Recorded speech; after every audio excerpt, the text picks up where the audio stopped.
Hello, my friends. Welcome back to American Lingo Academy. I'm Fiona, and today we're going to learn another 10 common English phrasal verbs that native speakers use all the time. These phrasal verbs are very useful, and I promise you, by the end of this video, you'll understand exactly what they mean and how to use them naturally in your own conversations. Now, I know phrasal verbs can feel challenging at first, but don't worry. I'm going to break each one down for you in the simplest way possible. We'll go slowly, and I'll give you plenty of examples so you can hear how these sound in real conversations. Are you ready? Let's dive in. Number 1, be taken with. This means to really like something or someone, to be impressed by them, or to find them very attractive or interesting. When you're taken with something, it captures your attention in a positive way. It's like when something just grabs you and you can't stop thinking about how great it is. For example, imagine you visit a new restaurant and the food is absolutely delicious. You might say, "I was really taken with that little Italian place downtown. The pasta was incredible." Here's another one.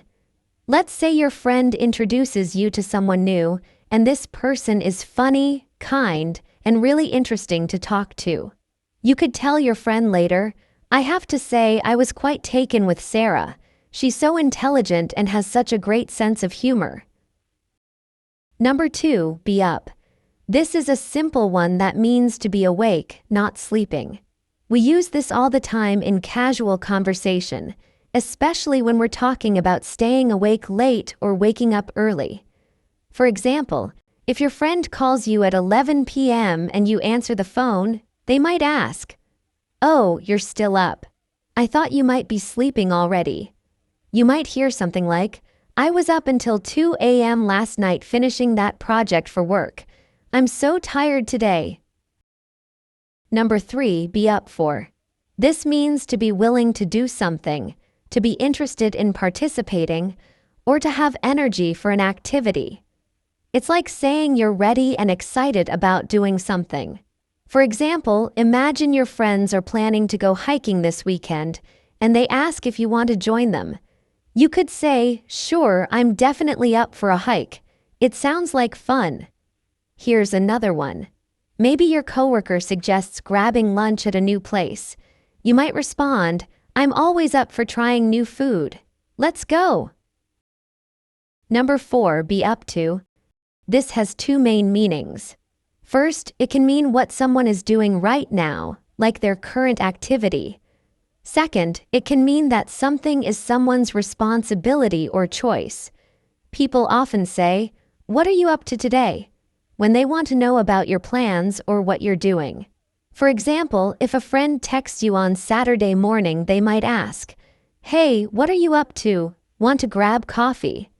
You might hear something like, "It's up to you where we go for dinner tonight.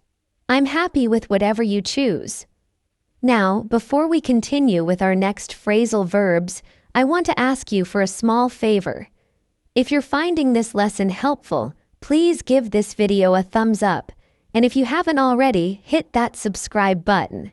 It really helps our channel grow, and we can continue making these English lessons for you every single day. Thank you so much for your support. Number 5, bear down on. This means to approach something or someone with force or intensity, or to put pressure on someone or something. It can be physical, like a storm approaching, or it can be about putting pressure on someone to do something. For example, imagine there's a big storm coming toward your town. The weather reporter might say, "A powerful hurricane is bearing down on the coast. Residents should prepare immediately." Here's another one. Maybe your boss is putting a lot of pressure on you to finish a project quickly. You could tell a friend, "My manager has been bearing down on me all week to get this report done." Number 6, bear on.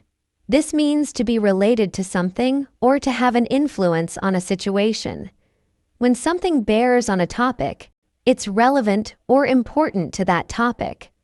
For example, let's say you're in a meeting discussing the company budget, and someone brings up last year's sales numbers.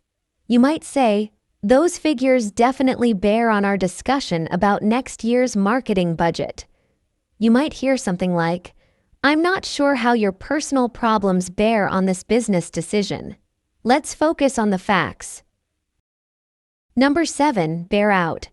This means to support or confirm that something is true. When evidence or facts bear out a claim, they prove that the claim is correct. For example, imagine your friend said a new restaurant was expensive, and when you go there, you see the prices are indeed very high. You could say, "Your warning about the prices was totally borne out.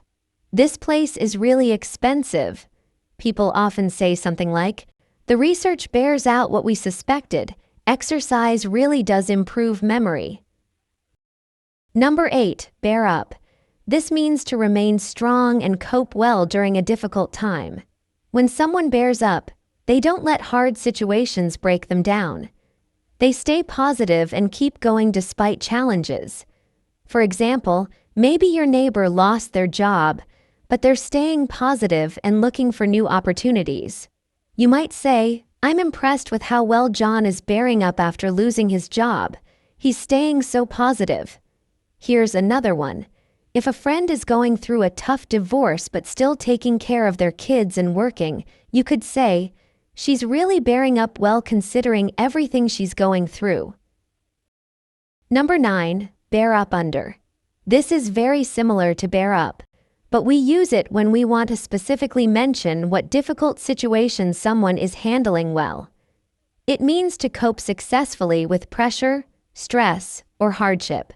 For example, imagine a student who has 5 final exams in 1 week, but is managing to study for all of them without getting too stressed. You might say, "I don't know how she's bearing up under all that pressure. 5 exams in 1 week would drive me crazy." You might hear something like, "The old bridge is bearing up well under all the heavy traffic, even though it was built 50 years ago." Number 10, bear with. This is a polite way to ask for someone's patience. When you ask someone to bear with you, you're asking them to be patient while you do something that might take a little time or while you work through a problem. For example, if you're on a phone call and your computer is running slowly, you might say, "Could you please bear with me for a moment? My computer is taking forever to load this file." People often say, "Bear with me while I find your information in our system. This might take a few minutes." And there you have it, my friends. 10 incredibly useful phrasal verbs that you'll hear native English speakers use all the time. Remember, the key to mastering these is practice. Try to use 1 or 2 of these in your conversations this week. Start with the ones that feel most natural to you. I hope you found today's lesson helpful. If you did, please give this video a like, share it with your friends who are learning English, and don't forget to subscribe to our channel because we post new videos every single day. Also, I'd love to hear from you in the comments. Which of these phrasal verbs was new to you? Let me know. Thanks so much for watching, and I'll see you in the next lesson.